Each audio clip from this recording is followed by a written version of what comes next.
मित्रांनो, मैदानाचं काम चालू आहे इथे आणि उद्या 14 मे रोजी पिंजरचं मोठं मैदान भरण्यात येणार आहे आणि शुभमदाच्या वाढदिवसानिमित्त मथुरसुद्धा इथे पळणार आहे। मथुर वर्सेस सर्जाचा तुम्ही बॅनर पाहिलाच असेल आणि कोणती नंदी येणार आहेत मोठी ते पण आपण प्रवीण दादाकडनं जाणून घेऊया आणि कोणते बक्षीस असणार आहे। मथुर तर असणार आहेत म्हणून इथे प्रेक्षकांची गर्दी तर नक्कीच असणार आहे। प्रवीण दादा आल्यात आणि प्रवीण दादाशी आपण संवाद साधू की उद्याचे नियोजन आयोजन कसं असणार आहे आणि पाहू शकता मैदान एकदम व्यवस्थित आहे, काही इथे पावसाचा रंग वगैरे नाही। सो उद्या सर्वांनी यावे हीच मी माझ्या चॅनलकडून विनंती करेन की इथे, कारण खूप दिवसानंतर अड्डा भरण्यात आलेला आहे। कारण भरपूर ठिकाणी 1 मे नंतर 14 मेला उसाटणे मैदान भरतोय, कारण खूप ठिकाणी अड्डे झाले नाहीत, लग्न कार्य आहेत, पण उद्याच्या मैदानात कोणी चुकू नका। सो पाहू शकता बॅरिकेड वगैरे लावलेले आहेत आणि इथे माणसंसुद्धा कामाला लागलेले आहेत। सो लवकर या एवढंच बोलेन आणि आपले प्रवीण दादासुद्धा आलेले आहेत, त्यांच्याशी आपण संवाद साधूया। नमस्कार दादा। सर्वप्रथम मला सांगा, आपल्या प्रेक्षकांना सांगा, बैलगाडा मालकांना सांगा, कारण का लांबून पण येणारे आहेत। चारही ठिकाणी पाऊस आहे पण आपल्या उसाटण्या मैदानात पावसाचा रंग नाही आहे आणि उद्याही नसणार आहे, काय सांगाल? शेवटी आपण काय बोलू शकत नाही, वरुण देवाची कृपा आहे। सध्या तरी इथे पाऊस नाही आणि तू पण बघू शकतो फाटी एकदम मुबलक एकदम आणि कुठल्या साईडने पावसाचा पण रंगरूप दिसत नाही। आणि मित्रांनो पाऊस एकदम सुकी फाटी आहे, म्हणजे इथे पाऊस पडलाच नाही तर तुम्ही कोणतीही आशा मनात शंका नका पकडू की पाऊस असणार आहे, नाहीतर प्रवीण दादाचा नंबर आहेच।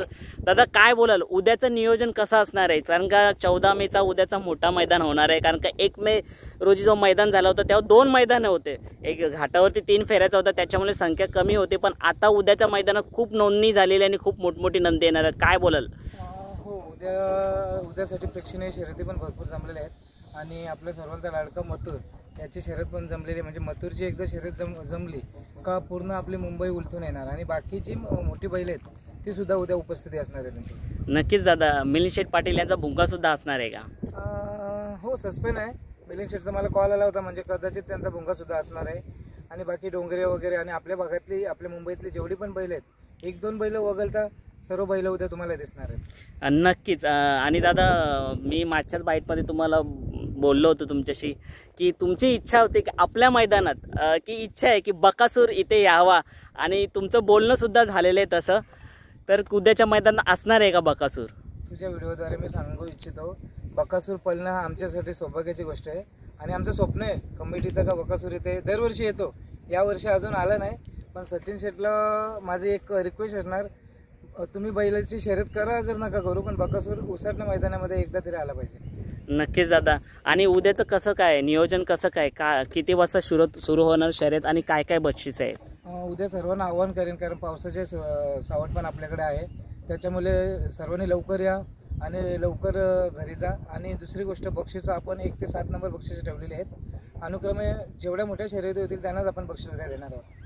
काय असणार बक्षिसाच्या स्वरूपात? बक्षीस उद्या सायकल आणि कूलर या स्वरूपात बक्षीस असणार। किती सायकल आणि किती कूलर असणार आहेत? 2 सायकली आणि 5 कूलर असणार आहेत। नक्कीच। आणि दादा उद्या जे येणारे, जसं मी बोललोय की उद्या येणारे जेवढी नंदी असतील व्हॉट्सअपच्या आधी शर्यती होतील का?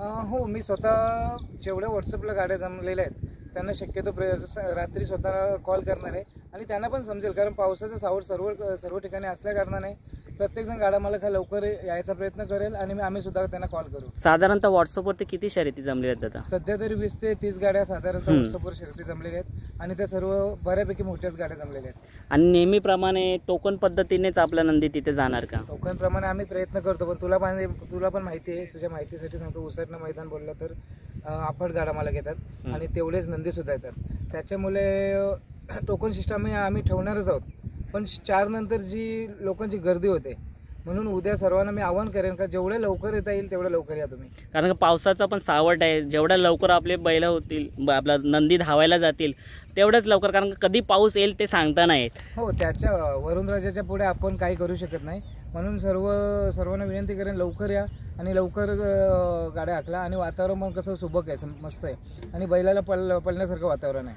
आता प्रेक्षक जे घरी असतात ते आनंद घेत असतात, ज्यांना येता नाहीत त्यांची एकच अपेक्षा असते आल्यानंतर की दादा लाईव्ह कशा होते, तर उद्या लाईव्ह असणार आहे का? असणार तर कशा मार्फत आपल्याला लाईव्ह पाहायला भेटेल? उसाटणं मैदान बोललं तर लाईव्ह आणि स्क्रीन हे कंपल्सरी आम्ही ठेवतोय।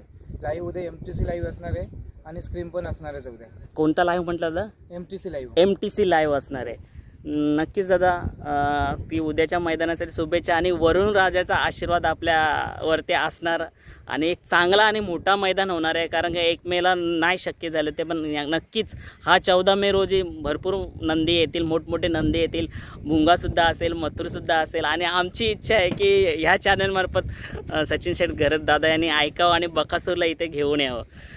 आणि जरी बकासूर उद्या असेल किंवा नसेल तर या सीझनला बकासूर आपल्या उसाटण्या मैदानात दिसेल का?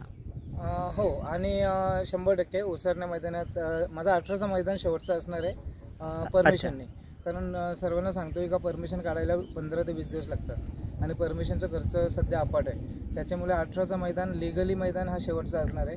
म्हणून सचिन शेठ नक्कीच बकासूर उसरण्या मैदानात आमच्या नगरीमध्ये घेऊन येतील. आणि नक्कीच बैलगाडा मालकांना मी नम्र विनंती करेन की 18 मे आणि 14 मे हे दोनच मैदानी इथे होणार आहेत. तो भरपूर संख्येने हजेरी दाखवा. आणि मला तरी वाटतं मथुरचा बॅनर पडला म्हणजे ते पब्लिक तर असणारच. काय म्हणता? हो, मथुर बोलला तर मुंबईचं किंग, मुंबईचा राजा असं म्हटलं जातं. आणि बाकीसुद्धा आहेत, पण मथुरची गाडी जमले त्या हिशोबाने पब्लिक 100% उद्या येणार. जाता जाता काय मेसेज द्याल उद्याच्या मैदानासाठी बैलगाडा मालकांना, प्रेक्षकांना? बैलगाडा मालकांना मी जाता जाता एकच सांगू इच्छितो, उद्या जरा आम्हाला सहकार्य करा आणि लवकर यायचा प्रयत्न करा. आणि तसेच वादविवाद होईल असं काही वर्तणूक करू नका. तशी आपली संघटना सध्याच्या घडीला टॉपमध्ये संघटना मुंबईची संघटना आहे. आणि आपले अध्यक्ष आहेत संदीपभाई माली भोपर, हे देव माणूस आहेत. ते सर्वांना माहिती पण आहेत. ते किती पण मोठं आपल्यावर संकट आला तर ते सांभाळून घेतात. नक्कीच दादा, शुभेच्छा तुम्हाला उद्याच्या मैदानासाठी. धन्यवाद.